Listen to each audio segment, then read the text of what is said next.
Joy Marshall, and this is Task Advisement Session.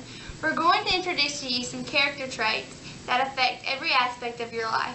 The definition of character is who you are when no one else is looking. Please listen and learn more about yourself with these positive points to ponder. And remember, dare to make your dreams true and dare to be a better you. Thanks. Hello, my name is Renee Vest with a positive point to ponder. You're about to hear the messages based on honesty, friendship, loyalty, respect, responsibility, and work. These character traits seem to be the ones that are most lacking in our country today. According to our recent poll, the 5 top reasons employers fire employees are as follows. 1. Lack of initiative. 2. Not able to follow directions. 3. Poor attendance, including excessive tardiness. 4. Poor teamwork skills. 5. Poor people skills. We hope that the messages will encourage all of us to develop skills that will make us better employees, better citizens, better family members, and better friends. Our topic is honesty, defined as being real, genuine, authentic, and bona fide. Honesty expresses both self-respect and respect for others. Every relationship we have is harmed when people aren't honest with one another. One of our best-known stories involving honesty is that of Pinocchio. His nose grows longer every time he lies. Unfortunately, there is no actual change in appearance about a dishonest person. We usually find out about dishonesty the hard way, after the deed is done. This is Renee Vest reminding you that the fastest way to lose what we call our good character is to lose our honesty. Hey, I'm Kathleen, and today I'm going to talk to you about self-discipline. We are on this earth to grow and change, and through your life you should be able to see your changes. And a quote by William Tyler applies to people and places. He says, "The reason lightning doesn't strike twice in the same place is that the same place isn't there the second time." And that just means that through your life you change, and today you're not the same person as you were yesterday. And because of that, your life is ever changing because you make choices, and you should really make choices that make yourself grow, and if you're not, you should evaluate your life. The Scottish poet Robert Browning said that changing should be growing. Quote, why stay we on the earth except to grow? And just as you see like everything around you grow, and you can see the measure of the change, then you should be able to see the change in your life, and it should be for good, positive reasons. And because of this self-discipline, you should really look to yourself and make sure that you're doing the right thing. And this is just a positive point to ponder by Kathleen. Hi, this is Nathan Winters with a positive point to ponder on. In 1973, Roberto Clemente, a Puerto Rican professional baseball player, became the first Hispanic player to be elected to the Baseball Hall of Fame. He was the second baseball player to be honored on the United States postage stamp. After a 1956 automobile accident, Clemente continued to play for his team, even though he had chronic back pain. A series of alignments plagued him throughout his career, but his performance consistently belayed his discomfort. He always gave an honest day's work for an honest day's pay, even when in pain. His World Series batting average of .362 helped the Pittsburgh Pirates win 2 World Championships in 1960 and 1971. He never went hitless in a World Series game. He was voted the most valuable player in the National League in 1966, the same year his peers named him Outstanding Player of the Year. In 1972, he became the 11th player in Major League history to reach 3,000 hits. A few months after the 1972 season ended, he died in a plane crash while on a mission of mercy to Nicaragua. He was going there to deliver supplies he had collected for survivors of an earthquake. He was 38 years old. Today he is remembered not only for his greatness on the baseball field, but for his greatness off the field as well. So this is Nathan Winters reminding you that doing what is right isn't always easy, but it's always right.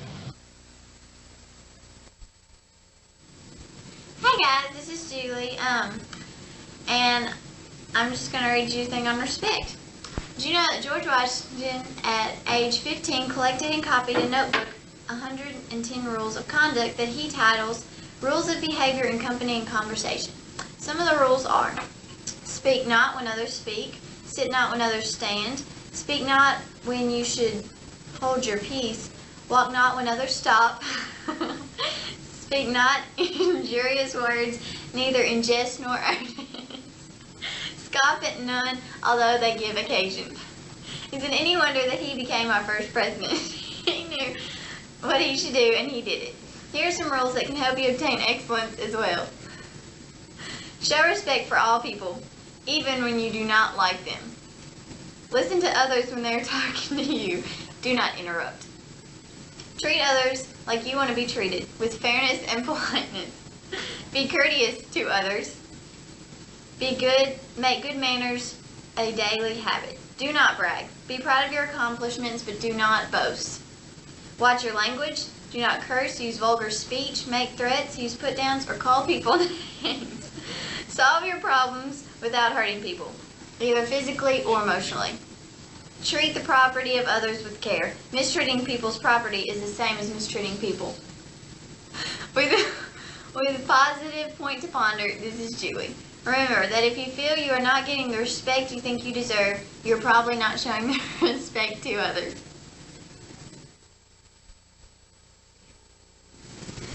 Hi, this is Brian Benton with a positive point to ponder.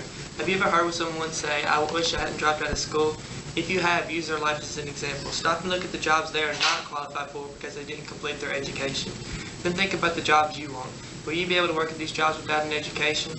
Ask yourself about the amount of income that you would like to receive from your job. Do you want an income that will get you by from payday to payday, or would you like to have some savings and plan for the future? Will you be able to do this without an education? Dropping out of school will not solve your problems. It will only make them worse. Before you drop out, talk to a friend who has dropped out, or a school counselor, teacher, principal, or parent. Then give your best efforts at school. Remember to keep your goals in mind. Staying in school will be one of the most important decisions you will ever make. Start planning for the future today. This is Brian Benton, encouraging you to stay in school.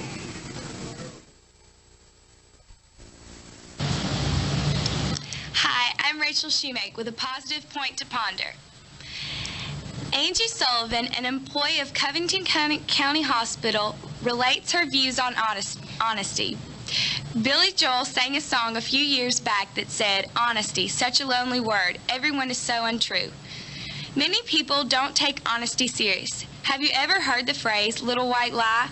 Somehow, a little white lie isn't supposed to be as bad as a regular lie. Don't you believe it? When you have a broken trust that you have with someone, it takes lots of time, lots of forgiveness, and lots of love to put it back together again. I once heard a teenage boy tell the younger brother after he had learned this lesson the hard way, "Mom gives us her trust completely to start with. If we lie to her, we have to earn it back." Webster uses the word trustworthy and genuine to describe honesty. That's the kind of person we should all try to be. If enough of us had decided to be completely honest, what a better world we would have. This is Rachel Shoemake, reminding you that it's such a good, clean feeling to have nothing to hide. This is Joseph Moore with a positive point to ponder. Integrity doesn't just spring up at the moment you need it. Your integrity grows bit by bit as you deal with the small, seemingly insignificant choices you make daily.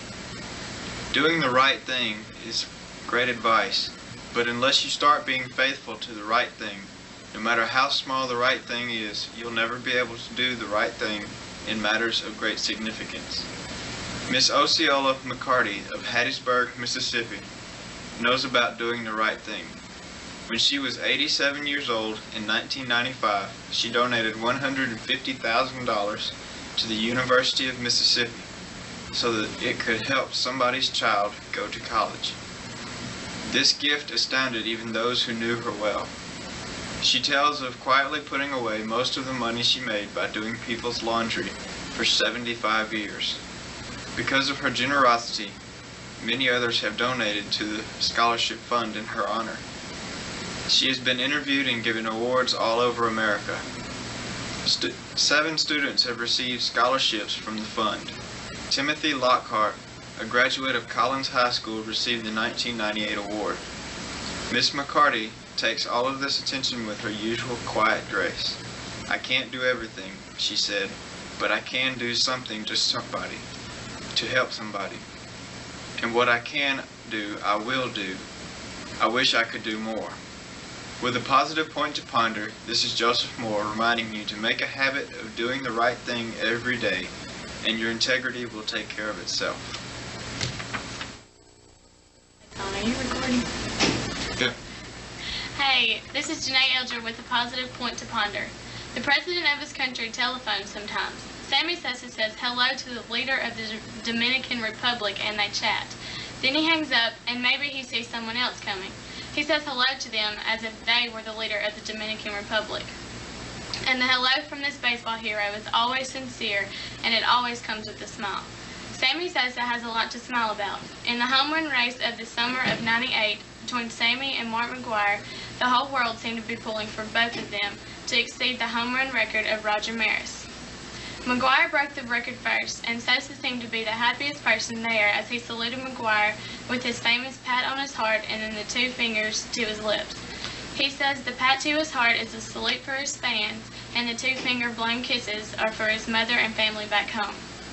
Sammy hasn't forgotten. He first became a hero at age 9 in his hometown of San Pedro de Macorís, Dominican Republic. His family was living in poverty when he began to bring home $2 a week for shining shoes. This money helped his mother to feed their family of 6. So now he tours hospitals and gives away hundreds of thousands of dollars. Sammy hasn't forgotten. This is Janae Eldred reminding you that Sammy Sosa didn't win the home run race, but he is winning a more important one. He has proven that nice guys don't always finish last. Sometimes they finish second.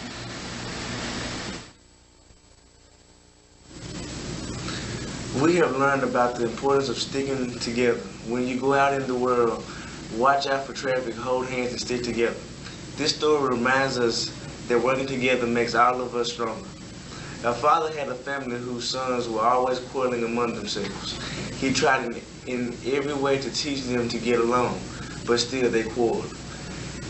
Then, one day, he called his sons together and showed them a bundle of sticks.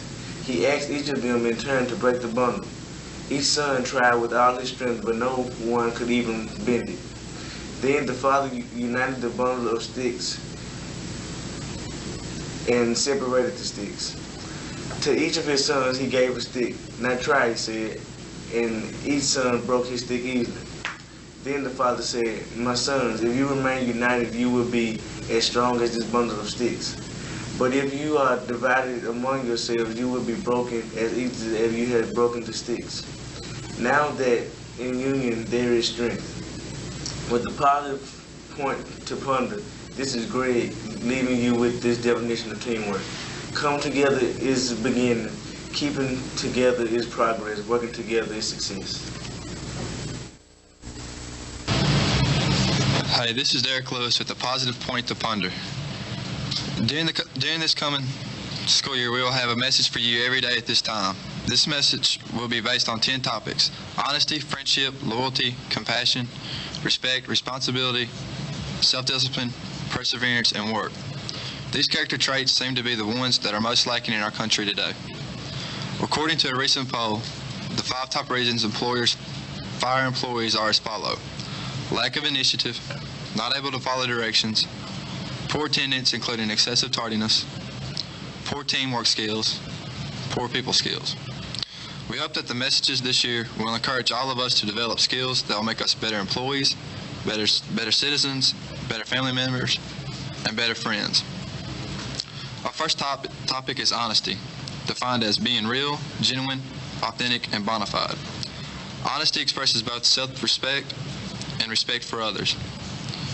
Every relationship we have is harmed when people aren't honest with one another. One of the best known stories involving history is that of Pinocchio. His nose grows longer every time he lies. Unfortunately, there's no actual change in appearance about dishonesty persons. We usually find out about dishonesty the hard way, after the deed is done. This is Derek Lewis reminding you that the fastest way to lose what we call our good character is to lose our honesty.